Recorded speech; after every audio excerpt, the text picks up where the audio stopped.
अब शुरू होने जा रहा है देश का सबसे बड़ा मुकदमा, आपकी अदालत, रजत शर्मा के साथ।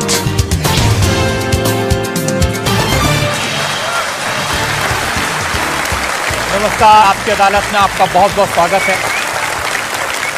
आपकी अदालत में हम ऐसे लोगों को इनवाइट करते हैं जिनको लेकर जनता के मन में उत्सुकता रहती है, जिनसे लोग सवाल पूछना चाहते हैं, जिनके बारे में लोगों के मन में क्यूरियोसिटी होती है।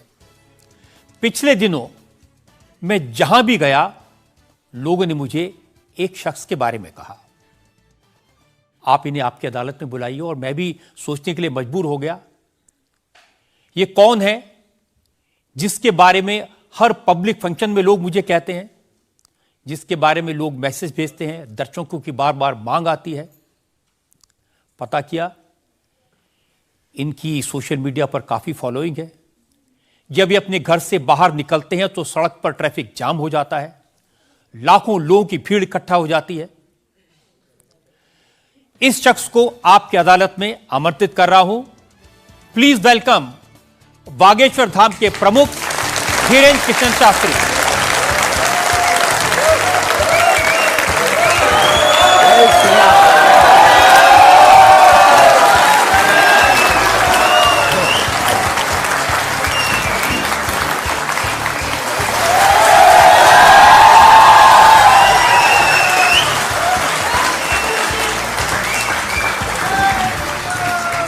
और धीरेन्द्र कृष्ण शास्त्री पर मुकदमे में आज हमारे जज हैं वरिष्ठ पत्रकार विनोद अग्निहोत्री।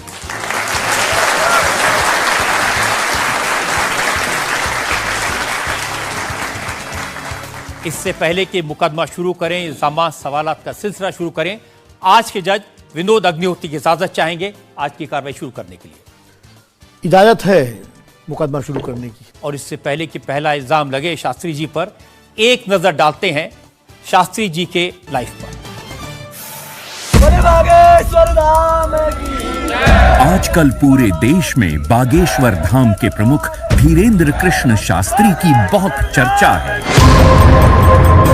कोई उन्हें चमत्कारी कहता है, कोई उन्हें अंतर्यामी कहता है, कुछ लोग उन्हें पाखंडी कहते हैं, लेकिन धीरेन्द्र कृष्ण शास्त्री खुद को पक्का सनातनी बताते हैं। अब हिंदू एक हो जाओ, सनातनी एक हो जाओ, यही हम चिल्ला रहे हैं कब से। शक्ति का प्रभाव दिखाना यही हमारा उद्देश्य है। धीरेन्द्र कृष्ण शास्त्री का दावा है कि उनके ऊपर बजरंगबली की विशेष कृपा है। वो भक्तों का दुख दर्द सिर्फ अपने इष्ट तक पहुंचाते हैं। चूंकि भक्तों पर कृपा बरस रही है, इसलिए धीरेन्द्र कृष्ण शास्त्री का प्रताप भी बढ़ रहा है। उनके भक्तों की संख्या अब लाखों में है। धीरेन्द्र कृष्ण शास्त्री सिर्फ 26 साल के हैं। साल 2 साल में ही बागेश्वर धाम के पीठाधीश्वर के रूप में वे विख्यात हो गए। अब बड़े बड़े मंत्री और अफसर भी उनके दरबार में हाजिरी लगाते हैं। धीरेन्द्र कृष्ण शास्त्री सबसे पहले नजरों में आए जब संस्कार टीवी पर उनकी भागवत कथा दिखाई जाने लगी। फिर वो चमत्कार भी दिखाने लगे। 21वीं सदी के इस कथावाचक के वीडियो आजकल हर मोबाइल में है। बाबा इंस्टाग्राम से लेकर फेसबुक तक हर जगह छा चुके हैं। जैसे जैसे धीरेन्द्र कृष्ण शास्त्री की लोकप्रियता बढ़ी तो विवाद भी सामने आ गए। धीरेन्द्र कृष्ण शास्त्री का दावा है कि वो कोई पैसा नहीं लेते। जो उनके दरबार में आना चाहता है उसे सिर्फ हनुमान जी के यहाँ नारियल बांधकर अर्जी लगानी पड़ती है। धीरेन्द्र कृष्ण शास्त्री एक अच्छे वक्ता हैं। अब उनका संकल्प है कि वो सनातन धर्म को घर घर पहुंचाएंगे और भारत को हिंदू राष्ट्र घोषित करवाएंगे। आपकी अदालत में धीरेन्द्र कृष्ण शास्त्री अपना मुकदमा खुद लड़ेंगे। तो आइए शुरू करते हैं आज का मुकदमा। आपकी अदालत में पहला इल्जाम धीरेन्द्र कृष्ण शास्त्री पर। आपकी अदालत में बागेश्वर धाम के प्रमुख धीरेन्द्र कृष्ण शास्त्री पर आरोप है कि ये पब्लिसिटी के लिए स्टंट करते हैं। शास्त्री जी, बहुत सारे लोगों ने मुझे कहा कि आपको आपकी अदालत में बुलाएं, सोशल मीडिया पर आपकी मैंने देखा बहुत लंबी चौड़ी फैन फॉलोइंग है, 40 लाख लोग आपको फॉलो करते हैं। बहुत सारे वीडियोस मुझे लोगों ने भेजे। आप सड़क पर निकलते हैं तो चारों तरफ भीड़ लग जाती है। तो एक वीडियो मैं जनता को दिखाना चाहता हूं जो आपके लोगों ने मुझे भेजा है।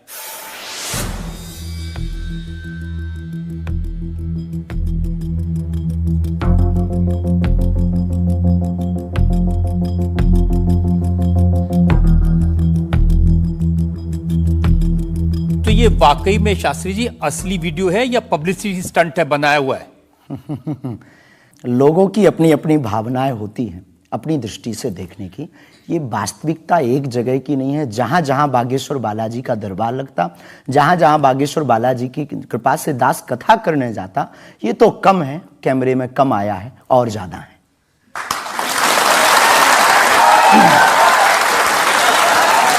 लेकिन 26 साल की उम्र में इतनी चर्चा, इतनी पब्लिसिटी, ऐसा क्या है आप में? जिसका गुरु बलवान होता है, चेला पहलवान होता है। जो लोग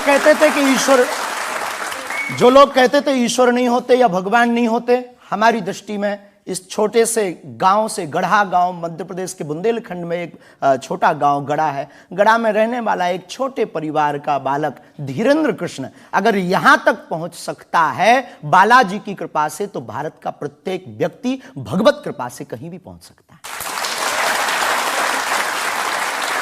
आपने ये नहीं बताया कि यहां तक कैसे पहुंच गए हैं। ये जो लोग हैं, जो फॉलो करते हैं, जो आपके बारे में इतनी बातें करते हैं, ये क्यों करते हैं? क्या है आप में? बागेश्वर बालाजी की कृपा, वो सब पर है।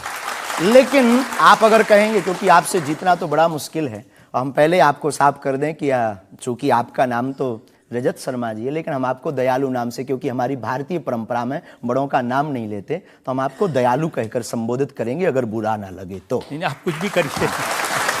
वैसे हम आपके यहाँ आज मेहमान हैं, तो ये हमारा अधिकार भी है। तो दयालु जी, हमारे ऊपर, सबके ऊपर बागेश्वर बालाजी की कृपा है। लेकिन हमने अपने गुरुदेव की जो चरणों की सेवा की, उस सेवा के माध्यम से ऋषि परंपरा की जो मंत्र विधा हमको प्राप्त हुई है, वो हमारे पास एक ऐसी अनूठी है जिससे पूरा विश्व की मंगल कामना भी करते हैं। पूरा विश्व अपनी समस्याओं के समाधान के लिए गुरु के नाते बागेश्वर धाम चला आता है। शायद इसीलिए लोग हमारे पास आते हैं। मैंने तो ये देखा कि जब से आप संस्कार टीवी पर आना शुरू हुए और लोगों ने आपके प्रवचन सुने, उसके बाद लोकप्रियता बड़ी तेजी से बढ़ने लगी। हाँ, ये कह सकते हैं माध्यम है, परंतु देखो साधन है, साध्य नहीं। दरबार 3 पीढ़ी से लग रहा, हमारे दादा गुरु जी भी लगाते थे, हम भी 11 साल से लगा रहे। नजर आपकी आज पड़ी है अब इसमें, और हमें ये लगता है कि इसमें ये हमारी गलती नहीं है, देखने वाले की गलती है। बड़ी देर से देखा है हमें, हम तो पहले से ही गुरु कृपा से चमकदार थे। मुझे तो लग रहा है बहुत जल्दी देख लिया आपको, भी तो आपकी उम्र ही कुछ नहीं है। हम उस परंपरा से हैं, जब 5 वर्ष की अवस्था में ध्रुव जी लीला कर सकते हैं, प्रहलाद जी लीला कर सकते हैं, तो हम 26 साल में क्यों नहीं लीला कर सकते? तो आपने क्या क्या लीलाएं की हैं? कोई ऐसी लीला नहीं की जिसमें हम फंसे, लेकिन आपकी अदालत में आए हैं, और आपके उसमें आप जो कह रहे हैं, तो हमारे जीवन में गुरु कृपा से जो किया, सब सनातन के लिए किया, और केवल सनातन के लिए करें। लीला का मतलब ये, हम कोई ईश्वर नहीं है, हम कोई भगवान नहीं है। साधारण जैसे ये इंसान है, वैसे हम मानव हैं। हम में कोई अलग नहीं है, बस हमने अपनी परंपरा को ठीक से जाना, ये अलग है। आप जब स्कूल में पढ़ते थे तो जैसे बाकी छात्र होते हैं ऐसे ही थे लगभग, और मास्टर जी कहते थे ये स्कूल में ना आए तो अच्छा है, इतना शरारती है? हाँ, उपद्रवी तो थोड़ा थे, क्योंकि हम जाते थे तो एक तो बहुत कम जाना होता था, लेकिन बहुत गंभीर और सौम्य भाव से हम जाते थे, और लोगों की भावनाएं हमारे पास रहती थी। चूंकि हमारे दादा गुरु का नाम बहुत प्रसिद्ध था, तो दादा गुरु के कारण लोग हमको भी प्रेम देते थे, स्नेह देते, दुलार देते। हमारे दादा गुरु जी को हनुमान जी का 2 बार साक्षात्कार हुआ, ऐसा हमने माना, और उनके अनुयायियों ने माना। तो हम जब स्कूल में जाते थे, तो बचपन से ही बड़ी कृपा थी, तो लोग, बच्चे हमारे पास आते थे, सब क्लासें एक साथ हो जाती थी, 9वीं 10वीं 8वीं सब एक हो जाती थी, जिसमें हम बैठते थे। अच्छा महाराज जी बताइए हमारी कितनी परसेंटेज बन रही है? तो हम वो बचपना उस वक्त ऐसा भाव रहता था दिखाने का। अब तो बहुत गंभीर हो गए, लोगों ने कह करके हमें बड़ा गंभीर बना दिया। तो वो भाव रहता, अच्छा ठीक है तेरी प्यारे 56% बन रही, और मेहनत कर 60 हो जाएगी। तो कौन हनुमान जी बताते थे कितनी परसेंटेज? गुरु प्रेरणा हमसे कोई शक्ति बात नहीं करती है, कोई सामने नहीं हमारे पास बैठती है, हमें तो अनुभव होता है, प्रेरणा होती है। जो ऋषि परंपरा में प्रेरणा है, जो हमारे भारत में अनेकानेक महापुरुष, तो हमको प्रेरणा लगती है, ऐसा अनुभव होता है कि ऐसा होगा। जैसे हमें प्रेरणा लग जाती है कि ऐसा होगा, वो हम लिख देते हैं, और इष्ट कृपा से और अपने इष्ट के प्रति आस्था से वो बात सत्य निकलती है। हमारा जीवन भी बड़ा अभाव से गुजरा। एक छोटी झोपड़ी रहती थी, वो भी झोपड़ी कच्ची झोपड़ी, उसमें पिताजी रहते थे, हमारी माँ, हमसे छोटी बहन और उससे छोटा भाई, 5 लोग उसमें रहते थे। उसी में भगवान को स्थान था। दादा गुरुजी निर्मोही अखाड़ा से साधु थे, तो उन्हें परिवार से ज्यादा मतलब नहीं था। तो बड़ा अभाव में गुजरा हमारा जीवन, बहुत विचित्र स्थितियों में गुजरा। लेकिन अभाव ने प्रभाव की महिमा बताई, और आज प्रभाव ने हमें अभाव की महिमा बताई। तो आप कह रहे हैं कि जब छात्र थे तो साधारण छात्र थे, जैसे बाकी बच्चे होते हैं, वैसे आज घर परिवार वैसा था जैसे बाकी लोगों का होता है। कोई नई बात नहीं, कोई ऐसा, हम कोई ईश्वर नहीं है, हम संसार से कोई अलग से ब्रह्मा जी की फैक्ट्री से सेट नहीं भये। हम जैसी दुनिया है वैसे हम हैं। बस गुरु परंपरा और हनुमान जी की कृपा क्या होती है, शायद हनुमान जी ने और गुरु ने हमको चुना ये ललकार कर बताने के लिए, हमें लगता है हमारा। तो इस देश में तो बहुत सारे लोग हैं जो हनुमान जी के भक्त हैं, करोड़ों लोग। हाँ, मंगलवार को शनिवार को मंदिरों में जाते हैं, व्रत रखते हैं, प्रसाद चढ़ाते हैं। तो हनुमान जी ने आपको क्यों पकड़ा? कुछ ज्यादा ही घनिष्ठता होगी हमारी, उनको ज्यादा मोहब्बत हम पर आई होगी। लेकिन इस करोड़ों लोगों में हनुमान जी के लाखों भक्त हैं। उन्होंने अपने लिए मांगा और हमने पूरी विश्व के लिए मांगा। इसीलिए हमें लगता है कि हम में और बाकियों में अंतर। देखिए आपने क्या मांगा, इसके कुछ वीडियोस मैंने देखे हैं। वाह। आप लोगों से कह रहे हैं कि आपके पास जितना चाहे दान दे दो, अपना मकान दे दो, फ्लैट दे दो, बंगला दे दो, घोड़ा दे दो, गाड़ी दे दो, सोना चांदी, बैंक एफडी, मंगलसूत्र, अंगूठी, लुगाई लड़का छोड़ के सब मुझे दे दो। ये हमारा डिस्क्लेमर रहता है दरबार के पहले का। लोगों को जो भावनाएं रहती हैं कि गुरु परंपरा के लोग और साधु लोग दरबार इसलिए लगाते हैं, भगवान को इसलिए रखते हैं कि ये कमाई का जरिया बनाते हैं। और हमने अपने दरबार में बैनर लगा करके, वो माइक पर ठोक करके बोलते हैं कि यहाँ किसी भी प्रकार का शुल्क, फीस, दक्षिणा नहीं लगता। पर अगर तुम शिष्य मानते हो अपने आप को और हम गुरु हैं, तो गुरु परंपरा के नाते अगर कुछ भी तुम दे दो, अगर आप भी इंडिया टीवी का ये हाउस हमारे नाम करें, हमें कोई दिक्कत, हमें कोई दिक्कत। और लेते भी हैं, लेना बुरा नहीं है, उपयोगिता बुरी है। लेकर के उसका सदुपयोग करते या दुरुपयोग करते। हम लेते हैं, कोई अगर देता है तो स्वीकार करते गुरु के नाते। हम उस परंपरा से हैं जहां अंगूठा तक दान गुरु को दे दिया जाता है, हम भी लेते हैं। कितना कमा लेते हैं? हमारी तो कोई फिक्स कमाई नहीं है, क्योंकि हमारी कोई कंपनी या बिजनेस नहीं है। कोई चढ़ा जाता है, हमारे पास करोड़ों सनातनियों का प्यार, लाखों करोड़ों लोगों की दुआएं, हजारों संतों का आशीर्वाद, इतनी कोई हिसाब किताब तो रखता होगा ना कि कितना पैसा आया। जितने सनातनी उतनी कमाई, हिसाब आप लगाओ।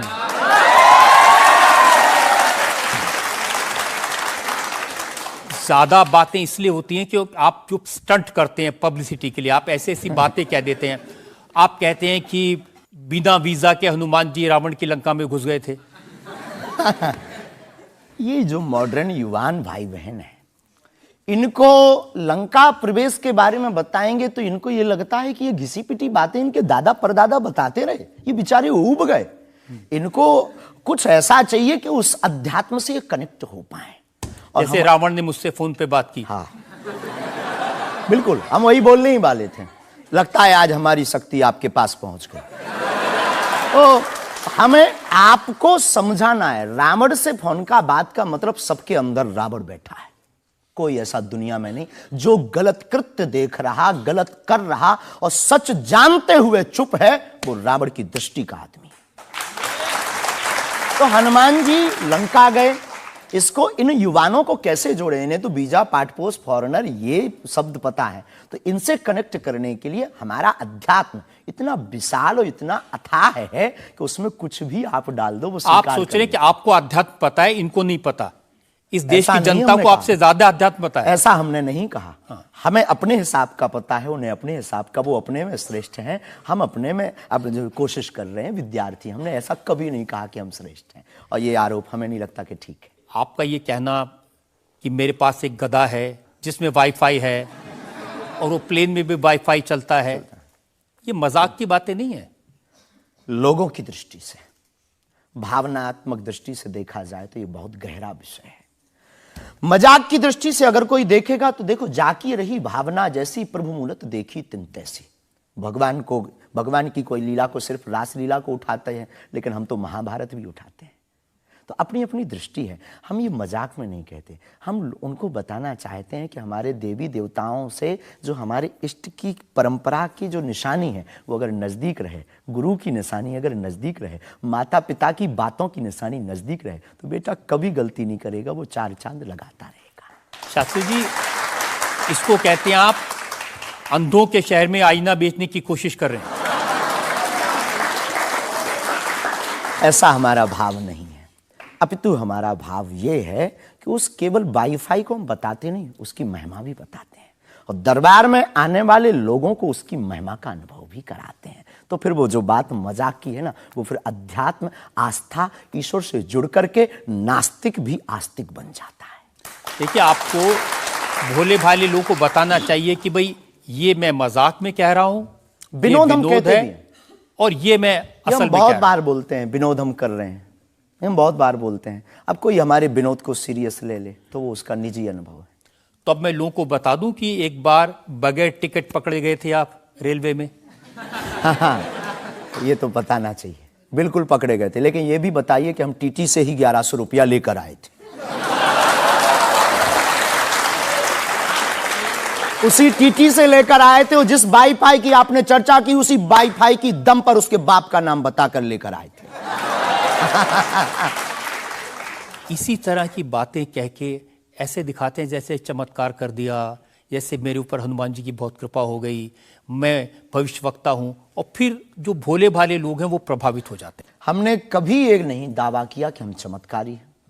आज भी आपकी अदालत में हम कहते हैं कि हम कोई चमत्कारी नहीं है, हम कोई ईश्वर नहीं है, हम कोई महात्मा नहीं है, हम एक आम इंसान हैं।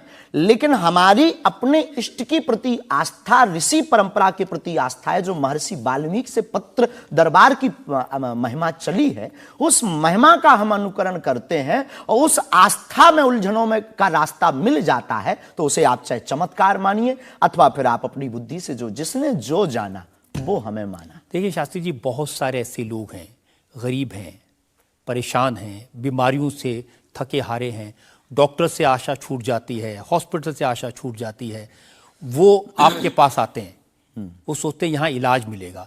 किसी का बच्चा बोल नहीं सकता, किसी का बच्चा चल नहीं सकता, वो लोग बड़ी आस्था विश्वास लेके, जो मैंने जानकारी हासिल की, वो आते हैं, सोचते हैं कि यहाँ से शायद उन्हें कोई रास्ता दिख जाएगा, और उन्हें मिल जाता है। जो आते हैं श्रद्धा पूर्वक आते हैं। देखो, जिंदगी में अगर वो परेशान है और डॉक्टर से परेशान होकर के या कहीं से भी निराश होकर के आया और उसे कुछ मिले ना मिले, हम ये तो नहीं कहते, जिसकी जितनी निष्ठा उसको उतना हमारे बागेश्वर बालाजी के दरबार में मिलता है।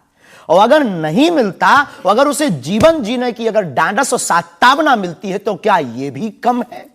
बिना पैसों में, बिना दक्षिणा दिए, बिना कुछ लगे अगर हनुमान जी से जुड़ रहा, अगर वो प्रभु से जुड़ रहा, अगर उसे जीवन जीने में 4 दिन की जिंदगी है, डॉक्टर ने कह दिया तो मर जाओगे, लेकिन बागेश्वर धाम के नाम से उसके चेहरे पे मुस्कुराहट है कि मेरा हारे का सहारा है, तो अगर ये मुस्कुराहट उसके चेहरे पर आती, इससे किसी को गुस्ताखी क्यों? देखिए, अगर बागेश्वर धाम आने से लोगों का इलाज हो जाता है, तो फिर आपको कैंसर हॉस्पिटल बनाने की क्या जरूरत है? यही तो हम बताना चाहते हैं कि दुआ और दवा दोनों आवश्यक है। हमने ये नहीं कहा कि हम डॉक्टरों के खिलाफ हैं। अब मैंने पूछ लिया तो आपने दवा ऐड कर दिया उसमें। नहीं, हमने औषधालय बागेश्वर धाम पर खुलवाया है, और मंदिर के समीप खुलवाया है। वहां पर ग्राम पंचायत का भवन है, वहां पर आयुर्वेदिक औषधालय है। दुआ और दवा मतलब नीचे दवा है, और वहां ठीक नहीं हुए तो दुआ के लिए चढ़ जाओ मंदिर पर।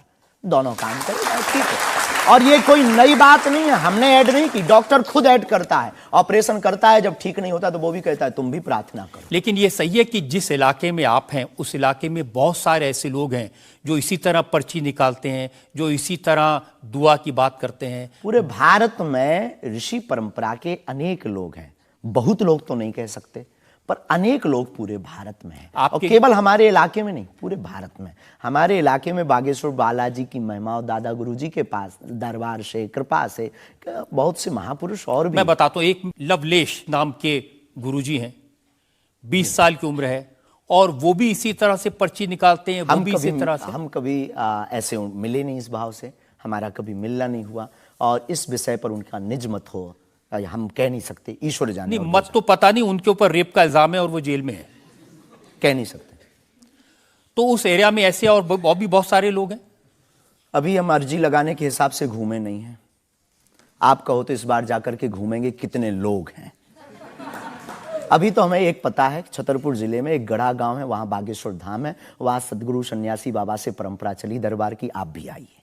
ये बात सही है कि देश में बहुत सारे ऐसे लोग हैं जो कहते हैं हमारे पास सिद्धि है। एक जयपुर में है, उन्होंने बताया कि मैंने कर्ण पिशाच को साधा हुआ है, और वो भी किसी की भी डेट ऑफ बर्थ बता देते हैं, किसी के परिवार वालों का नाम बता देते हैं। हमारे पास ऐसी कोई सिद्धि नहीं है, ना हमने ऐसी कोई साधना कर रखी है। हमारे पास सिर्फ अपने इष्ट पर, हनुमान जी पर भरोसा है, जो अष्ट सिद्ध नवनिधि के दाता हैं। ना हम कोई डेट बताते हैं, ना हम कोई नाम बताते हैं, और अगर उनकी कृपा से पता चल जाए तो कोई बुरी बात नहीं। जनता में जो लोग सवाल पूछना चाहते हैं। आमतौर पर क्या होता है कि संत का नाम आते ही हमारे माइंड में एक इमेज बनती है कि गाड़ी होगी, बहुत ही जो उनकी वेशभूषा होगी बहुत ही सिंपल और सरल होगी, लेकिन आपकी वेशभूषा देख के, टोपी देख के लगता है एकदम कलरफुल रहता है। आपकी दुनिया ही रंगीन है तो साधु को भी रंगीन होना चाहिए। बहुत बढ़िया, बहुत बढ़िया। जब 7 रंगों की भरी दुनिया है माय डियर सिस्टर, 7 रंगों से भरी दुनिया है, तो मुझे क्या दिक्कत है। और हम कोई साधु नहीं, हम कोई महात्मा नहीं, ना हमने चोला ले रखा है। हम एक वर्ण व्यवस्था की बात नहीं करेंगे, हम एक गुरु के शिष्य हैं और आम इंसान हैं। और अगर कोई सरनेम पूछे तो हम शुक्ल वंशीय सरयू पारी ब्राह्मण है। तो जो 7 ब्राह्मणों की वेशभूषा है वो हमने धारण की, गुरु के नाते हमने ये पादुका अपनी एक परंपरा को निर्वाहन करने के लिए धारण की। और टोपी कोई आया तो दे गया, अगर आप कुछ दो बहन हमें तो वो भी स्वीकार है। आप चाहो तो कुछ हमें पहनने को दे सकते हो, हम पहन लेंगे। एक वेबसाइट ने लिखा कि ये जो टोपी पहनते हैं ये पहनाने वाले से भी कुछ गुरु दक्षिणा लेते हैं, जो कपड़े पहनते हैं, जो कपड़े जिसके दिए पहनते हैं उससे भी कुछ पैसा लेते हैं। आज तक ऐसा कोई मिला नहीं है, खोज जारी है। किसी ने हमें आज तक दक्षिणा नहीं दी टोपी पहनाने के नाम पर या कपड़े पहनाने के नाम पर। हम तो राह चलते कोई मिल जाता है तो उसका पहन लेते, अपना दे देते हैं। हम तो साधु उस परंपरा के हैं, उस परंपरा के। लेकिन अच्छे लगते हैं आपको ये रंग बिरंगे कपड़े? बहुत आनंद आता है। क्या दिक्कत है साहब? किसी को दिक्कत है वो हमसे ज्यादा रंगीन पहने। एक शायर ने कहा कि जो खानदानी रईस हैं वो मिजाज रखते हैं नर्म अपना, आपका लहजा बता रहा है आपकी ये शोहरत नहीं।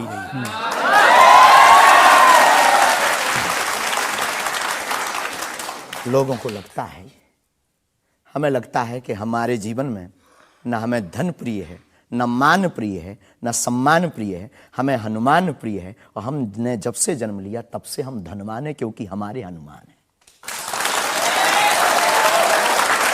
और दुनिया का प्रत्येक हनुमान भक्त धनवान है जिसके जीवन में हनुमान है। और वो निर्धन है इस दुनिया में जिसके जीवन में भगवान नहीं, वो निर्धन है। और अगर बाप हनुमान हो और धनवान हनुमान हो और उनका भक्त अगर रंगीन ना हो, पीला लाल ना हो, जब हनुमान जी लाल देह लाली से हो सकता तो लाल पगड़ी क्यों नहीं हो सकती? ये मुझे पता चल गया है कि आप इसी तरह की डायलॉग बाजी करके ही इतने पॉपुलर हुए हैं। आपकी अदालत में अगला हिस्सा। आपकी अदालत में बागेश्वर धाम के प्रमुख धीरेन्द्र कृष्ण शास्त्री पर इल्जाम है कि ये असभ्य भाषा का प्रयोग करते हैं। शास्त्री जी, कुछ लोग आपको पीठाधीश्वर मानते हैं, कुछ लोग गुरु मानते हैं, लोग महाराज कहते हैं, बड़ा आदर करते हैं। कोई संत कहता है लेकिन आप जिस भाषा का प्रयोग करते हैं वो इस गरिमा के अनुकूल नहीं लगती कई बार। जैसे आपने एक पत्रकार को कहा कि तुझे नंगा कर दूंगा, ये साधु की भाषा तो नहीं हो सकती, ये संत की भाषा तो नहीं हो सकती।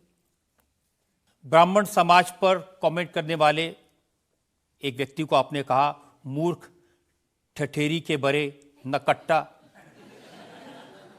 तो ये ठठेरी क्या ये होता कोई हम जातिवादी नहीं है, पहली बात तो हम ये क्लियर नहीं, ये ठठेरी क्या होता है? ये हमारे बुंदेलखंड का एक भावनात्मक शब्द है, ठठरी। जब माताएं बड़ी आवेश में होती है और बालक कोई गलती कर देता है तो माताएं अपनी बालक को कहती हैं, अरे ठठरी के बरे सुधर जा, न कटा। तो हम बहुत गांव के भोले भाले अनपढ़ गवार आदमी हैं, अंगूठा छाप है, ठीक से पढ़ाई की नहीं, तो गवार आदमी है। तो जो माँ की हमारी जो परंपरा है, जो पारिवारिक बोलचाल है, उस पारिवारिक बोलचाल में अगर कोई साधु के ऊपर टिप्पणी उठाएगा, रामचरितमानस पर टिप्पणी उठाएगा या भगवान पर टिप्पणी उठाएगा, तो स्वभावश सनातनी हिंदू होने के नाते वो लहजा निकल जाता है। और सठे साठ्यम समाचरित, ये भी कौन सी गलत बात है? अगर कोई भगवान को गाली बके और हम उसको श्रीमान जी कहें, रहे स्वामी जी कहें, भगवान कहें, तो हमें तो नहीं लगता कि वो बिना ना मानत जलद जड़ गए 3 दिन बीत, और बोले राम सकोप तब भय बिन हो ये न प्रीत। देखिए, आप अपने आप को बड़े पढ़ा लिखा गवार कह करके तो नहीं छुप सकते उसके पीछे। आपने उनसे कहा कि तू मुझे मिल जा, मैं तुझे मसल दूंगा। बहुत अच्छा, हाँ, ये हमने कहा, ये तो अच्छी भाषा तो नहीं। क्योंकि उन्होंने कथावाचकों को पाखंडी कहा था, जिस विषय पर आपने ये टिप्पणी किया है। उन्होंने कथावाचक, हमने कहा कथावाचक हो सकते पाखंडी, पर पर्टिकुलर नाम लीजिए, सब नहीं हो सकते। इस भारत में जगतगुरु स्वामी रामभद्राचार्य भी है, मुरारी बापू भी कथाव्यास है, पूज्यपाद श्री मलुक पीठाधीश्वर भी कथाव्यास है, उनमें एक दास भी है। ये महापुरुषों पे आज तक कोई इल्जाम नहीं है, और इन महापुरुषों पर इल्जाम नहीं है तो सब कथा। भाई, एक पत्रकार गलत हो सकता, सब नहीं हो सकता। हम अगर सबको कहें कि सब पत्रकार ऐसे होते हैं तो ये हमारी धूर्तता होगी। तो उसने सब कथावाचकों को ऐसा कहा था, तब हमने उसको कहा था कि भाई अगर तुम ऐसा कहो तो महापुरुषों के बारे में तो किसी को नहीं कहना चाहिए, तो बात ठीक है, तय है। रामचरितमानस के बारे में नहीं कहना चाहिए तो तय है। तो उसके लिए अगर ऐसा मसला कह दिया समझाने के लिए, वो है तो हमारा आदमी चेला। लेकिन आपने संत तुकाराम के बारे में क्या कहा? संत तुकार को, हाँ। आपने कहा संत तुकाराम की लुगाई रोज उन्हें मारती थी, रोज पीटती थी डंडे से। तो किसी ने उनसे पूछा, तुम रोज लुगाई से पिटते हो, शर्म नहीं आती? इसमें बोलचाल की भाषा में थोड़ा सा वो हुआ। हमने एक कथा पढ़ी थी एक पुस्तक में, उसमें लिखा था कि उनकी पत्नी झगड़ालू, बड़ी ईर्षालु थी, बड़ी विचित्र थी, और वो संत तुकाराम जी को एक बार गन्ने के लिए भेजती, गन्ना वो एक लेकर शाम को आते तो वो उनके शरीर पर प्रहार कर देती, एक गन्ने के 2 टुकड़े हो जाते। पर तुकाराम बहुत अद्भुत महापुरुष थे, उन्होंने कहा, देख तू कितनी ज्ञानवान है, पहले गन्ना एक था, हम लोग 2 थे, तूने मेरे शरीर पर प्रहार करके गन्ने के 2 टुकड़े कर दिया, अब एक तू चूस एक मैं लूं। तो लेकिन देखिए, आपने जो बोलचाल उसमें बिगड़ा आपने जिस अंदाज में कहा था वो सम्मानजनक नहीं था, समाज के लिए असभ्य था, इसमें कोई संदेह नहीं है। लेकिन हम अपनी भाषा से समझने का कोशिश करते हैं, जो कई बार हमारी भाषा लोगों के अनुरूप फिट नहीं है। कभी आपको नहीं लगता कि संत तुकाराम जैसे महान संत के बारे में ये कह दिया, उसके लिए हमें गलती माननी चाहिए? बिल्कुल, अगर ये किसी की भावनाओं को ठेस पहुंचा तो संतों के प्रति हमारे हृदय में अथाह प्रेम है, अथाह प्रेम। और हम स्वप्न में भी, हम तो खुद साधु परंपरा से जीवित हुए हैं, नालायक से बोलने लायक संतों के कारण हुए, और हम अगर संतों का अनादर करेंगे तो अपनी जिंदगी में हम रहेंगे कहाँ? तो हम तो विनम्रता पूर्वक अगर किसी को ठेस पहुंचा तो हमें नहीं लगता कि हमारे द्वारा उनको ऐसा कहा, लेकिन अगर किसी को ठेस पहुंचा और शब्द ऐसा मुंह से फिसल गया तो हम क्षमा प्रार्थी, कोई संदेह। अब मैं एक और उदाहरण आपको बताता हूँ। अच्छा किया कि आपने क्षमा प्रार्थना की, करना ही चाहिए साधु संतों के बारे में, अगर गलती से मुंह से कुछ निकल जाए, बहक करके अगर हो जाता तो कोई दिक्कत। आप बात कर रहे थे साईं बाबा के बारे में, और आपने कहा कि हमने सुना वो चांद मियां निकले। हाँ, सुना। आपने कहा कि कई बार लगता है कि 33 कोटि क्या कम पड़ गए, और समझदार के लिए इशारा काफी है जी। जिन साईं बाबा को करोड़ों लोग मानते हैं, करोड़ों लोग की श्रद्धा उनमें है, उन्हें भगवान मानते हैं, उनकी पूजा करते हैं, उनके मंदिरों में लाखों लोग जाते हैं, उनके बारे में इस तरह की भाषा? बात ये थी, प्रश्न ये था, क्या साईं बाबा हिंदू हैं या मुसलमान? हमने कहा हम तो उस वक्त थे नहीं भाई साहब, अगर होते तो देखते टोपी पहनते थे कि माला। तो हमने जो सुना है, कोर्ट ने कहा, ऐसा एक पत्रकार में पत्र वार्ता में निकला है कि वो चांदनियां हैं। उन्होंने, उनके जो कमेटी के लोग हैं, उन्होंने क्षमा मांगी। तो हमने यही बात उनको बता दी, बस प्रेस की बात बता दी। तो हमसे ज्यादा ये आरोप जिस पत्रकार ने ये छापा है उस पर उठना चाहिए। नहीं, लेकिन आपके कहने से लोगों की भावनाएं आहत हुई। हमारा किसी भी संत के प्रति अनादर नहीं, सब धर्मों के प्रति सम्मान है। जो जिस धर्म को मान रहा, बलपूर्वक उसको मानना चाहिए। हम सिर्फ अपने धर्म के कट्टर हैं, सिर्फ ये बताना चाहते हैं हम आपको। तो साईं बाबा का सम्मान करते हैं आप? बेझिझक, संत के नाते, संत के नाते बेझिझक। हमें बाबा साईं बाबा से क्या आपत्ति है, क्या विपत्ति है? हमें अपने आप से आपत्ति नहीं है, हम किसी साधु से कैसे आपत्ति हो सकती? क्योंकि जिस सनातन धर्म की आप बात करते हैं, वो वसुदेव कुटुंबकम सबसे पहले की तो संयम, धैर्य, भाषा पर नियंत्रण, ये सब। लेकिन कब तक धैर्य, कब तक संयम? राम की यात्रा पर कब तक पत्थर सहेंगे? पालघर के संतों को बर्बरता के साथ मारा जाता है, कब तक सहेंगे? रामचरितमानस की प्रतियां जलाई जाती हैं, कब तक सहेंगे? संतों को पाखंडी इस देश में बताया जाता है, कब तक धैर्य और संयम रखें? एक दिन भगवान का भी धैर्य खो गया था और उन्होंने भी बाण मार करके समुद्र को सुखा दिया था और रावण का दमन कर दिया था। तो हम कब तक धैर्य, ये भोले भाले लोग, ये भोले भाले सनातनी कब तक ये धैर्य सहेंगे? और एक बात हम आपकी अदालत में बोल देते हैं, सनातन के लिए अगर हमारे प्राण जाते हों और अगर लोगों की दृष्टि में हम असंयमित हैं तो ये हमें बने रहने दीजिए। देखिए, सनातन धर्म के बारे में आप अच्छी बातें कही, किसी को आपत्ति नहीं है, लेकिन अभी जो आप इतनी जोर जोर से कह रहे थे कब तक बर्दाश्त करें, कब तक बर्दाश्त करें, तो कौन आपको बर्दाश्त करने को कह रहा है?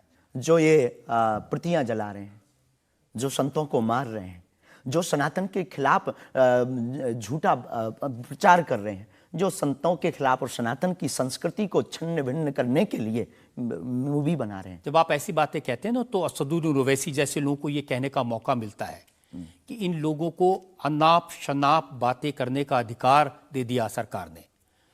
उनको लगता है कि इस तरह की बातें करते हैं उससे समाज में नफरत पैदा होती है, दीवारें खड़ी होती हैं। हम करें तो चोरी, वो करें तो सीना जोरी।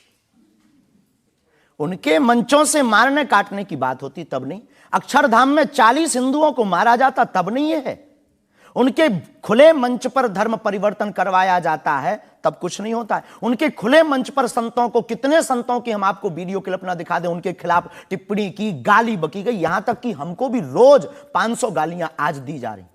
तो क्या ये सही है? शास्त्री जी, हिंदू समाज में भी ऐसे बहुत सारे लोग हैं जो इस तरह की भाषा का इस्तेमाल करते हैं, जो इस तरह की धमकियां देते हैं, जो दूसरे धर्मों की भावनाओं को हमें नहीं आहत लगता करते कि हिंदू समाज धमकियां देता है, जवाब दे। समाज नहीं, हिंदू समाज में भी कुछ लोग ऐसे वो हैं, कुछ लोग अगर हैं इसी तो तरह का भाषा का इस्तेमाल सबका तो नहीं कह सकते, हाँ। पर हम प्रति उत्तर दें। जो लोग ऐसे लोग हैं उनके लिए भी आपको उसी सख्ती से बोलना चाहिए। हम किसी भी पंथ के विरोधी नहीं हैं, हम सनातन धर्म के कट्टर हैं और सनातन का विरोध, हमें मुसलमानों से डर नहीं है, ना पादरियों से, ईसाइयों से, अपने में भी रहने वाले कुछ जयचंदों से भी डर है जो सनातन का विरोध कर रहे हैं। हम उनके खिलाफ भी बोलते हैं।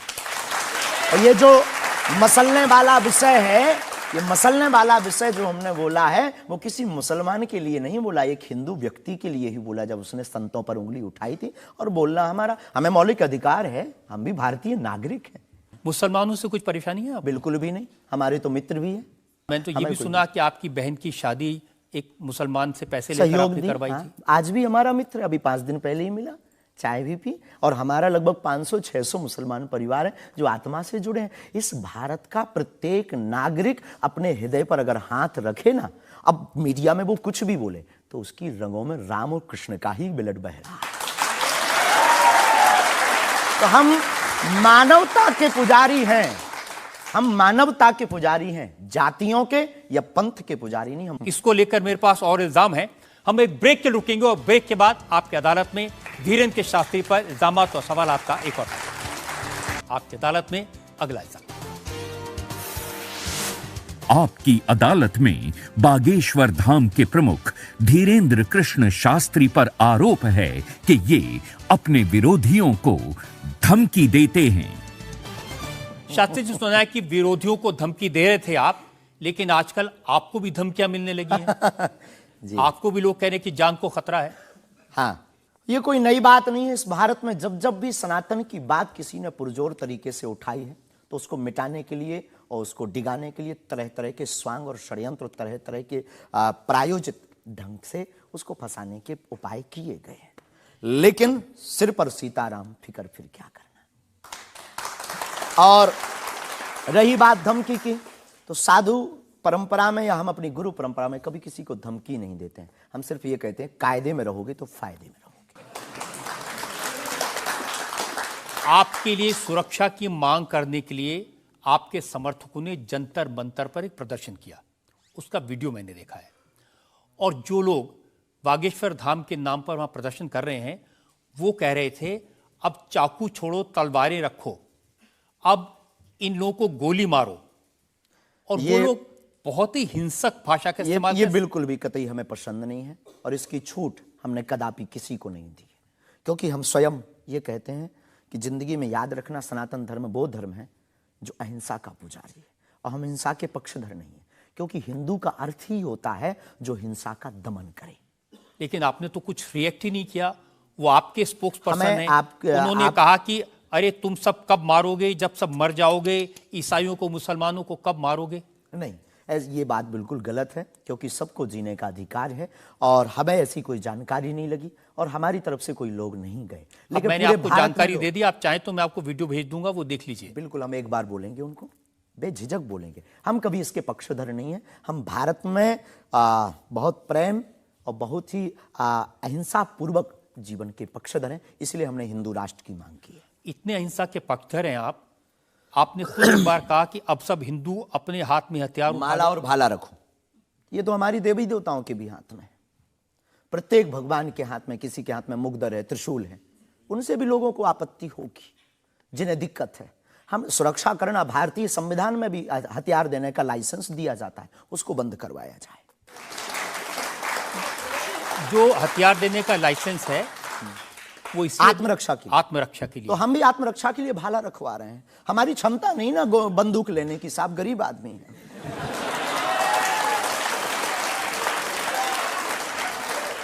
जब आप इस तरह की बातें करते हैं ना, तो फिर सवाल ये उठता है कि आपकी सुरक्षा के लिए टैक्स पेयर क्यों पैसा दे, जनता क्यों पैसा दे। आप इस तरह की बातें करेंगे, भाला की बात करेंगे, बंदूक की बात करेंगे, गोली की बात करेंगे, तो धमकी मिलेगी। हाँ मिलेगी, लेकिन हमने कभी बंदूक की बात नहीं की, हमने भाला और माला की बात की। और रही बात सुरक्षा की, तो प्रत्येक नागरिक की सुरक्षा करने की जिम्मेदारी भारत सरकार की है और हमें अपने इष्ट और भारत की सरकार पर भरोसा है, वर्तमान सरकार पर भरोसा है। साधु संत के तुम रखवारे, असुर निकंदन राम दुलारे, एक तो हमारा पहला भरोसा ही है। हमारे इष्ट हमारे हनुमान जी है और हमारा ये धमकी नहीं है। और बार बार मरना नहीं, एक बार बचना नहीं, तो डरना किस बात का। तो जब तक जिएंगे, प्राण अगर जाते हो चले जाएं, पर सनातन की चर्चा, घर घर राम पहुंचाने की चर्चा नहीं हम छोड़ेंगे। वो 50 उपाय कोई करेंगे।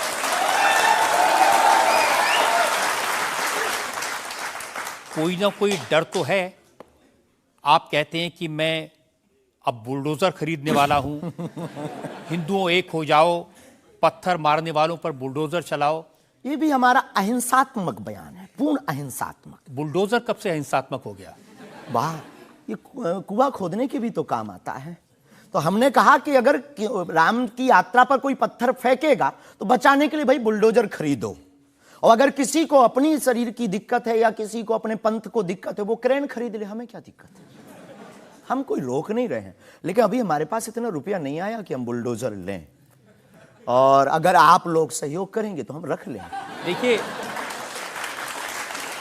ये डायलॉग मारना अच्छा है, डायलॉग नहीं, लोगों को मजा भी आता है। गुरु की परंपरा के अनुसार हम सिर्फ एक बात बताते हैं। हाँ, लोगों को डायलॉग लगता है। कैसे गुरु हैं जिनकी परंपरा में कभी भाला, कभी बुलडोजर, और फिर कहते हैं मैं अहिंसा की बात करता हूं। हमारी ऋषि परंपरा है, ये भगवान राम की परंपरा है। अच्छा, धनुष भगवान बाण राम के लिए। टाइम पर बुलडोजर आते थे। भगवान राम धनुष बाण लिए थे। अब थोड़ा टेक्नोलॉजी बढ़ गई है तो टेक्नोलॉजी के हिसाब से हमें भी बदलना चाहिए। परिवर्तन प्रकृति का नियम है। क्या करेंगे बुलडोजर का? आत्मरक्षा। घर के बाहर रखेंगे कि देख भाई तू आना मत, ये भी है भाई। बंदूक जो इनके पास होती, सिपाहियों के पास चलाते थोड़ी हैं अनेक बार, वो तो दिखाने के लिए होती है कि तू कुछ करना। आप जो बातें कह रहे हैं ना कि सिपाहियों के पास भी बंदूक होती है, जो सीमा पर रक्षा करते हैं उनके पास बंदूक होती है, हमारे पास क्यों नहीं हो सकती? ऐसी बातें जानते हैं, मैंने किससे सुनी थी बहुत साल पहले, भिंडरान वाले से। ये कौन है? भिंडरान वाले पंजाब में जो आतंकवाद फैला था उसके सिंबल थे। नहीं, हमने कभी बंदूक की बात नहीं की, बुलडोजर की। उनसे मैंने ये सवाल पूछा था। उन्होंने बुलडोजर रखी थी। मैं आपको बताता हूँ, उनसे मैंने, देखिए ये मजाक की बात नहीं है, मैंने उनसे सवाल पूछा था कि उनकी आपत्ति क्या थी कि जो हिंदू हैं वो यज्ञोपवीत क्यों पहनते हैं और सिख लोगों को कृपाण लेकर जाने की इजाजत क्यों नहीं होती। तो मैंने उनसे कहा कि यज्ञोपवीत से क्या नुकसान किसी को हो सकता है? तो उन्होंने कहा नहीं, इससे भी गला घोट के मारा जा सकता है। मैंने कहा आप तो बंदूक की बात कर रहे हैं। तो उन्होंने यही कहा था कि सिपाहियों के हाथ में भी तो बंदूक होती है, वो भी आत्मरक्षा के लिए। तो ऐसी बातें जो लोग गुरु परंपरा के लोग हों उनको नहीं कहनी चाहिए। आपकी दृष्टि से कह सकते हैं, लेकिन हमें लगता है कि आत्मरक्षा के लिए सब कुछ जरूरी है और वर्तमान समय में आवश्यक है।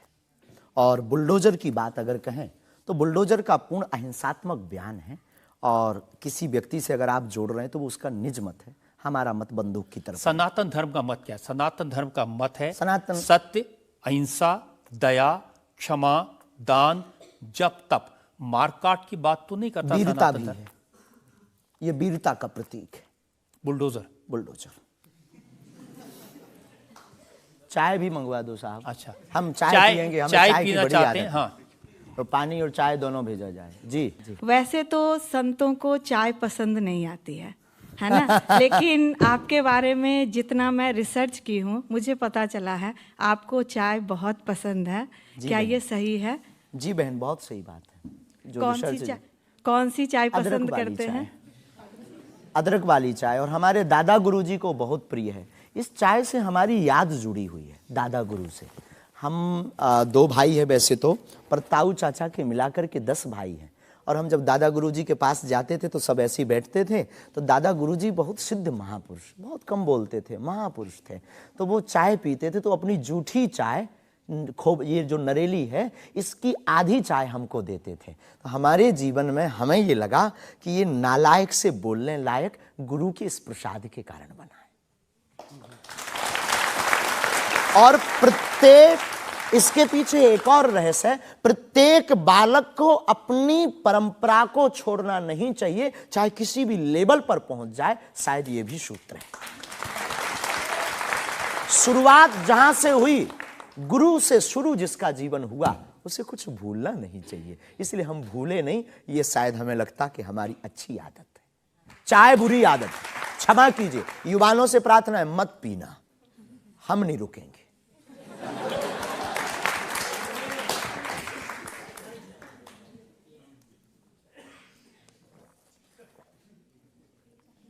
और हमारे दादा गुरु ने तो श्लोक भी बनाया है, कहो तो सुनाऊं? चाय पर श्लोक। चाय पर श्लोक आपने नहीं सुना होगा, एक बार सुन। केटली गर्भ संभूतम शक्कर पत्ती मिश्रितम कप मध्य विराजते देवी ओम चाय चंडिकाय नमो नमः। और केवल इतना ही नहीं, चाय और चाह दोनों जिंदगी में बहन जरूरी है। चाय हमारे लिए जरूरी है क्योंकि हमें लगता कि चाय से गुरु की याद आती है, और जिससे ईश्वर की याद आए वो बुरी चीज भी अच्छी है। और चाह, परमात्मा को पाने की चाह भी जिंदगी में बहुत जरूरी है। जिसके अंदर ईश्वर को पाने की चाह होती, वो आदमी भी नंबर 1 का होता। चाह पैसों से आनों में आती रही, चाह आनों से रुपया बनाती रही, चाह रुपयों से नोट बुनाती रही, चाह नोटों से कोठी चुनाती रही, चाह कोठी में मोटर मंगाती रही, चाह मोटर से होटल में जाती रही, चाहे होटल में बोतल खुलाती रही, चाहे क्या क्या ना करती कराती रही।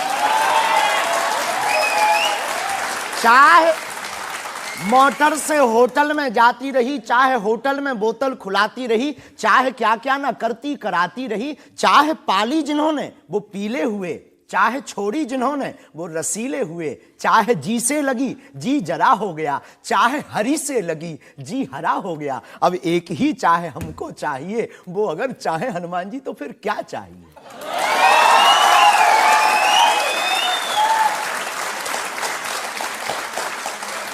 अब आप ये मत कहना कि ये डायलॉग बाजी है क्योंकि हम आपकी अदालत में ये कहते हैं हमारा कोई भी बयान डायलॉग नहीं है, हमारा प्रत्येक बयान हमारे युवाओं को और भारत को जगाने का है। मैं तो सोच रहा था कि आपको पहले से पता होगा कि मैं क्या पूछने वाला हूं। शायद ये जो चाय आप पीते हैं, इससे एनर्जी आती है, ऊर्जा आती है, शक्ति मिलती है? लगभग गुरु की याद आती है। और देखो चाय पीना, देखो सच बात यह है कि चाय पीना ठीक नहीं है, चाय हानिकारक है, भूख मारती है। लेकिन हम 24 घंटे में 18 घंटे सेवा करते हैं, लगभग 17 घंटे गद्दी पे बैठते बोलते हैं। भूख लगेगी तो नींद आएगी, नींद को मारने का एक बहुत अच्छा उपाय है चाय पी लेंगे। भूख कम तो हम ज़्यादा समाज सेवा कर पाते हैं, हमें ऐसा लगता है, पर डॉक्टरी भाषा में ये ठीक नहीं है। तो ये सिर्फ समाज सेवा के काम आती है, या फिर जैसे शाहरुख खान की फिल्म पठान को आपने क्रिटिसाइज किया, वो भी चाय का असर था? चाय कोई नशा नहीं है, लेकिन अगर आप उसकी बात करें तो हमने सिर्फ सनातन की बात की कि हमारे सनातन पर भगवा रंग ही बेशरम क्यों बार बार। एक फिल्म 1987 के लगभग आई थी, संतोषी माता की फिल्म। संतोषी माता की फिल्म आने के बाद लोगों की भावना इतनी दृढ़ होगी कि शुक्रवार को टमाटर और नींबू बिकना कम हो गए। और अगर आप सनातन के खिलाफ, आपको याद होगा, और अगर सनातन के खिलाफ कोई मूवी बनाओ तो मंदिरों में, भगवान के चरणों में और माता पिता और गुरु के प्रति आस्था लोगों की कम हो जाएगी। इसलिए बार बार हमारी संस्कृति, हमारे सनातन और हमारे भगवान राम को टारगेट ना किया जाए। देखिए, बिना देखे आपने फैसला कर लिया कि वो भगवान राम को टारगेट किया गया है, सनातन को टारगेट किया गया है। भगवा रंग तो देखने की जरूरत ही नहीं है, खून ही भगवा है। रंग से किसी धर्म को जोड़ना ये तो ठीक नहीं। ये देश तिरंगे का देश है और तिरंगे में तीनों रंग हैं। बिल्कुल है, और सब रंगों का सम्मान करना चाहिए। तो है तो हमने कभी, अच्छा तो भगवा रंग, हरा रंग भी तो बेशरम हो सकता है। हाँ, क्यों नहीं हो सकता? हो सकता है ना। हाँ। बस यही हमारी मांग है। देखिए, ये इस तरह की जो मांगे करते हैं ना, उसी पर मुझे आपत्ति है। आप कहते हैं ये भारत राष्ट्र हिंदू राष्ट्र बने, बेझिझक बने, हिंदू राष्ट्र बनेगा। ये जातिवाद, हम जातिवाद के खिलाफ हैं। कब तक गालियां जातिवाद के नाम पर, कब तक राजनीतिक रोटियां सेकी जाएंगी? ये बंद करो। अब कब तक जातिवाद के नाम पर वोट लेंगे? आप ये बंद करो, भारत को हिंदू राष्ट्र बनाओ। सामाजिक समरसता होगी, सब में समानता होगी, सौहार्दता होगी, न पत्थर गलेंगे, न रामचरितमानस जलेगी, न राम के ऊपर कोई टिप्पणी होगी। हिंदू राष्ट्र होगा तो राम राज्य आ जाएगा। भारत विश्व गुरु है। शास्त्री जी, ये जो देश है ना, ये भारत के संविधान से चलता है। वो संविधान जो बाबा साहब अंबेडकर ने बनाया था। क्षमा कीजिए, हम उसके आदर करते हैं, हमारे पूर्वजों ने स्वीकार किया। कहां आदर कर रहे हैं? वो संविधान कहता है ये धर्मनिरपेक्ष राज्य है, इसमें रिलीजन के नाम से इसको देश नहीं बनाया जा सकता। संविधान का प्रथम पृष्ठ ही भगवान राम के चित्र से प्रारंभ होता है। हाँ, बिल्कुल। संविधान का प्रथम पृष्ठ, जिस देश का संविधान भगवान राम से प्रारंभ हो, तो क्या वो हिंदू राष्ट्र, राम राज्य नहीं हो सकता है? वही संविधान जो भगवान राम के पृष्ठ से शुरू होता है, वही संविधान कहता है कि भारत एक धर्मनिरपेक्ष हमने ऐसा राज्य सुना है, पढ़ा नहीं है, पूछना नहीं। पंथ निरपेक्ष कहा है, धर्म तो सिर्फ सनातन नहीं, धर्मनिरपेक्ष। हाँ, तो धर्म सिर्फ सनातन है, बाकी सब पंथ। देखिए, और जो देश धर्मनिरपेक्ष नहीं होते, जैसे हमारे पड़ोस में पाकिस्तान धर्म के आधार पर बना, उसका क्या हाल है ये आप देख रहे हैं। देख रहे हैं। लोगों के पास खाने को रोटी नहीं है, आतंकवाद चरम सीमा पर है। जब इस्लाम के नाम पर देश बनेगा, धर्म के नाम पर बनेगा, तो ये होगा। बिल्कुल बात सही है आपकी, लेकिन हम आपको बता दें, बाकी सब पंथ हैं, धर्म सिर्फ सनातन है। सुप्रीम कोर्ट के सामने ये मामला आया था, और सुप्रीम कोर्ट ने क्या कहा था, एग्जैक्ट वर्ड्स मैं आपको बताता हूं। सुप्रीम कोर्ट ने कहा कि भारत जैसे धर्मनिरपेक्ष देश में धर्म के आधार पर घृणा फैलाने की, लोगों को बांटने की गुंजाइश नहीं है। जी, सुप्रीम कोर्ट तो ये नहीं करना चाहिए। हमारी तरफ से आदर है, लेकिन भारत हिंदू राष्ट्र था, है, बस घोषणा की जरूरत है।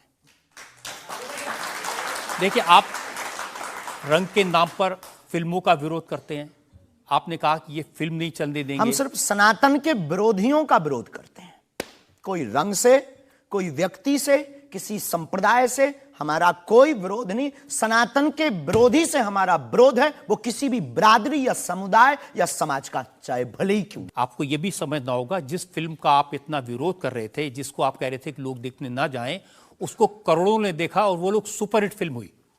होनी भी चाहिए।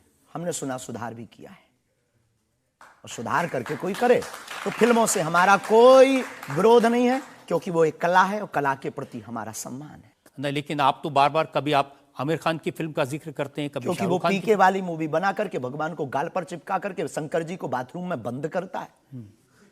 तो क्या ये सही है?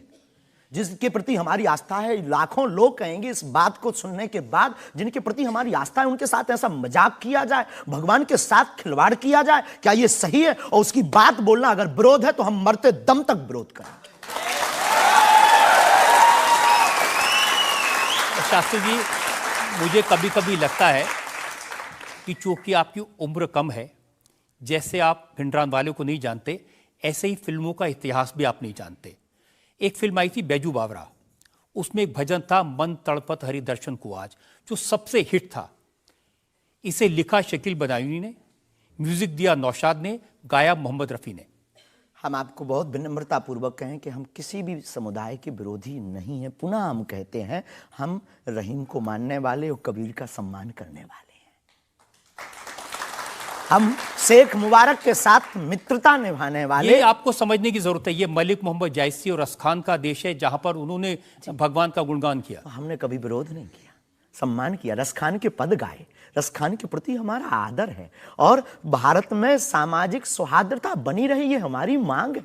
और क्या ये नाजायज मांग है? नहीं, जिन आमिर खान का जिक्र कर रहे हैं, उन्होंने जब लगान फिल्म बनाई, उस फिल्म में जो भजन था वो जावेद अख्तर ने लिखा और रहमान ने उसका म्यूजिक दिया। जी, तो उसके प्रति सम्मान है। हमने सुना नहीं है, अभी तक उस फिल्म को देखा नहीं है, पर उसके प्रति हमारा सम्मान है। उसके प्रति हमारा कोई अगर वीडियो के लिए विरोध का मिले तो दिखाइए। मैं भेजूंगा आपको, यही आपकी नहीं, प्रॉब्लम है। हमारा विरोध उस गाने के प्रति नहीं, उस गाने के प्रति नहीं है। आप बस हमारा तो सिर्फ सनातन की बात है, फंडा सिर्फ सनातन। सिर्फ मैं कह रहा हूं कि आपको जिसका विरोध करना है उसके बारे में थोड़ी सी जानकारी हासिल कर लीजिए। आपको न मिले तो मुझसे पूछ लीजिए। बहुत अच्छा है, अब आगे से ये कोशिश करेंगे, लेकिन सनातन के लिए पूछ नहीं पाएंगे हम। सनातन पर उंगली उठाएगा तो इधर से भी डायरेक्ट सीधा सा होगा। ऐसा लगता है कि जैसे आपने सनातन धर्म के नाम पर धमकियां देने की दुकान खोल ली है। अगर किसी को यह धमकी लगती है तो उसे लगना चाहिए, क्योंकि प्रत्येक भारतीय नागरिक को बोलने का अधिकार है, और हमें भी बोलने का अधिकार है सनातन के लिए, क्योंकि हमारा जन्म सनातन के लिए हुआ, हमारा जीवन सनातन के लिए है, और हम मरेंगे भी सनातन। बोलने पर आपत्ति नहीं है, हम धमकी देने पर आपत्ति है। हम धमकी नहीं देते, हम सिर्फ ये कहते हैं कायदे में रहो तो फायदे में रहो। ये भारत राम का देश है, बस हम कायदा सिखाते हैं, और गुरु का काम है कायदा सिखाना, धमकी नहीं। गुरु क्या डांट करके धमकी देता है? गुरु धमकी, अगर कुम्हार मटका बनाता है तो भीतर से हाथ भी तो लगाता है। तो हम तो गुरु परंपरा के हैं, तो गुरु के नाते हम समझाते हैं, माय डियर, मेरे प्यारे, सनातन के लिए मत बोलो। बुंदेली भाषा में ऐसी भाषा बोलेंगे तो अच्छा है। नहीं बोलेंगे, पर ठटरी बरे भी नहीं छोड़ेंगे। आपकी अदालत में अगला इल्जाम। आपकी अदालत में बागेश्वर धाम के प्रमुख धीरेन्द्र कृष्ण शास्त्री पर इल्जाम है कि ये दुष्प्रचार करवाते हैं। देखिए, एक उदाहरण मैं आपको देना चाहता हूं। YouTube पर मैं देख रहा था, एक वीडियो है आपका, और उस वीडियो को देखने से ये इंप्रेशन आता है कि जैसे प्रधानमंत्री नरेंद्र मोदी आपके दरबार में आए, और एक नहीं 3 ऐसे वीडियो हैं बागेश्वर धाम ऑफिशियल चैनल पर। अब आपके समर्थकों ने बनाया, मैं आपको दिखा देता हूं, आप बताइए कि वो आपका है क्या नहीं। बागेश्वर धाम सरकार पहुंचे पीएम मोदी, तो क्या मोदी जी भी बागेश्वर धाम सरकार के भक्त हो गए हैं? आए दिन बागेश्वर सरकार के पास नेताओं की भीड़ लगी रहती है, जिसमें प्रधानमंत्री नरेंद्र मोदी जी का नाम भी शामिल है, जो कुछ दिन पहले ही बागेश्वर धाम सरकार के दर्शन करने पहुंचे थे। और कहा जाता है कि कुछ दिन पहले नरेंद्र मोदी जी भी बागेश्वर धाम सरकार से अपनी अर्जी लगवाने आए थे। तो आइए सुनते हैं स्वयं पंडित धीरेन्द्र शास्त्री से।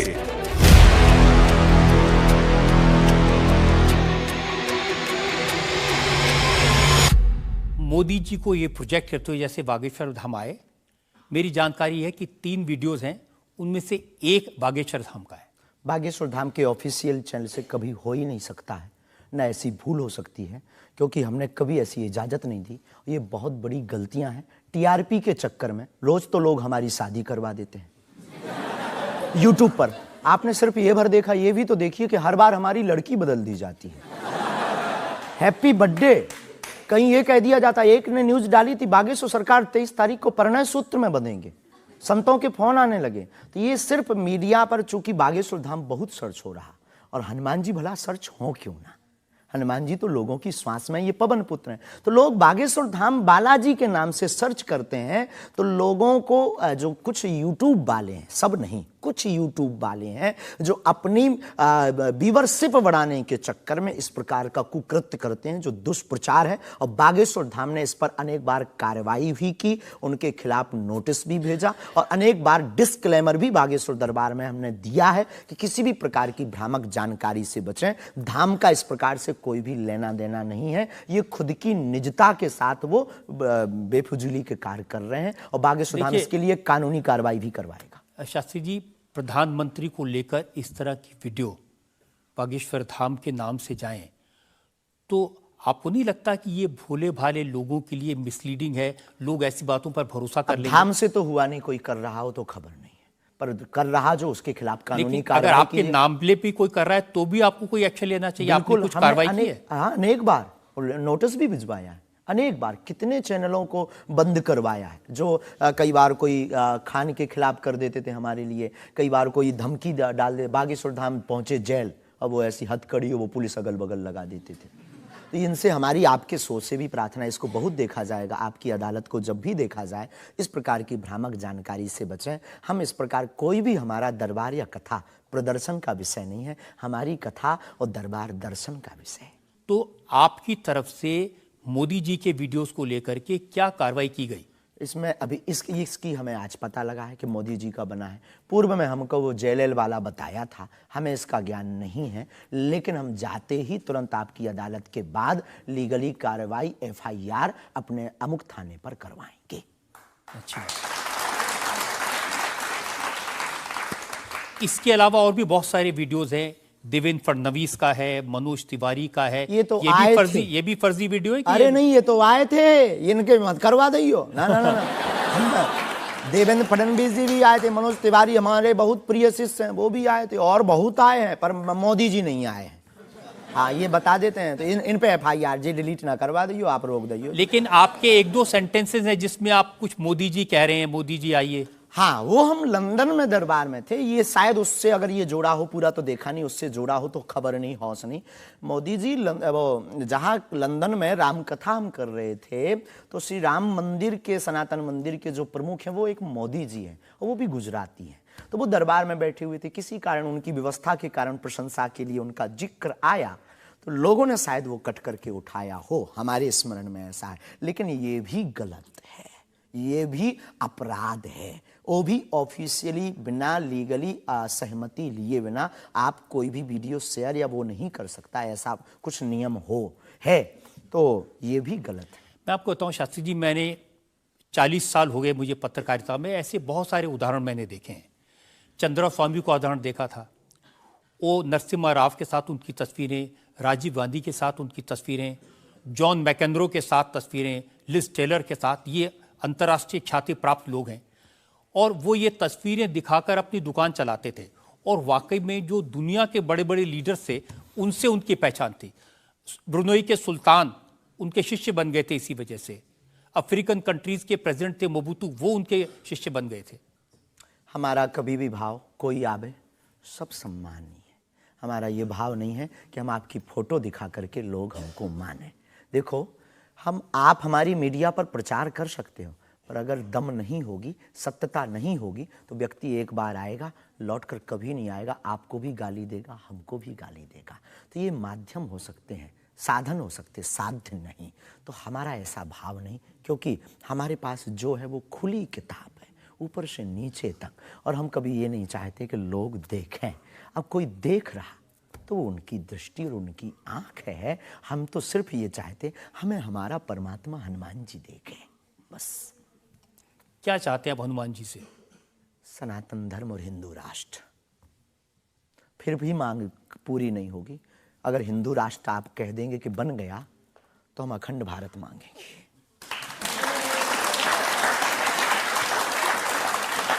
अगर वाकई में आपको भरोसा है कि बजरंगबली ऐसी इच्छाओं को पूरा कर सकते हैं, करते हैं हमारी तो कर रहे हैं। स्केल थोड़ा बढ़ाइए ना, उनसे कहिए कि पुतिन को समझाएं कि यूक्रेन से अपनी सेना वापस ले ले।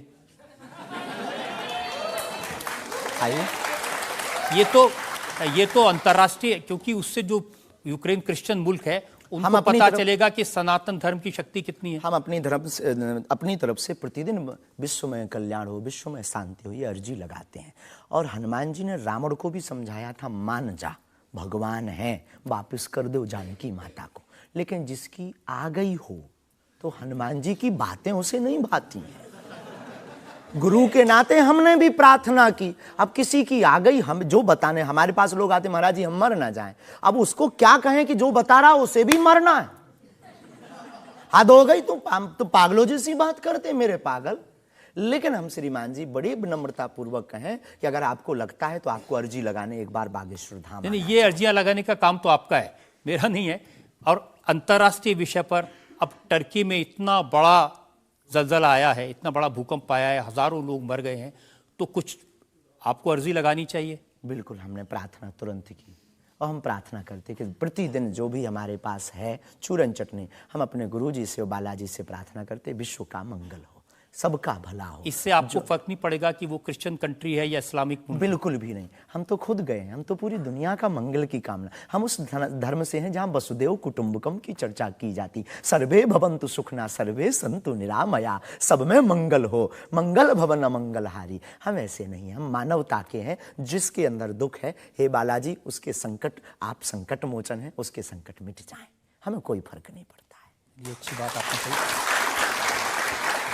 आज हमने मुकदमा चलाया बागेश्वर धाम के प्रमुख धीरेन्द्र कृष्ण शास्त्री पर। हमने उनसे पूछा उनके चमत्कारों के बारे में, उनके प्रवचनों के बारे में, उनके धमकी भरे बयानों के बारे में, उनके स्टंट्स के बारे में और उनको लेकर सोशल मीडिया में चल रहे मिसलीडिंग वीडियोस के बारे में। अब वक्त है आपकी अदालत में आज के जज विनोद अग्निहोत्री के फैसले का। बागेश्वर धाम के प्रमुख आचार्य श्री धीरेन्द्र कृष्ण शास्त्री पर लगे सभी आरोपों और उनके जवाब सुनने के बाद अदालत इस निष्कर्ष पर पहुंची है कि ऋषि और संत परंपरा वाले इस देश में उन्हें भी अपने विचार लोगों तक पहुंचाने का अधिकार है। लेकिन जिस तरह धर्म के नाम पर पाखंड और धोखाधड़ी भी होती है, इसलिए श्री शास्त्री को बहुत सावधान रहने की आवश्यकता है।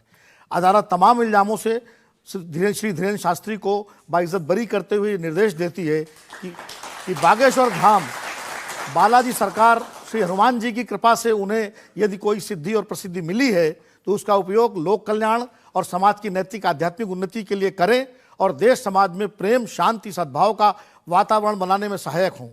शास्त्री युवा हैं, इसलिए उनमें जोश स्वाभाविक है, परंतु जोश के साथ साथ होश भी अत्यंत आवश्यक है। अदालत अपेक्षा करती है कि उनकी वाणी में संयम, करुणा और क्षमा से अभिभूत रहेगी। आशा है कि धीरेन्द्र कृष्ण शास्त्री सनातन धर्म के इन्हीं शाश्वत मूल्यों के साथ भारतीय संत परंपरा को आगे बढ़ाते रहेंगे।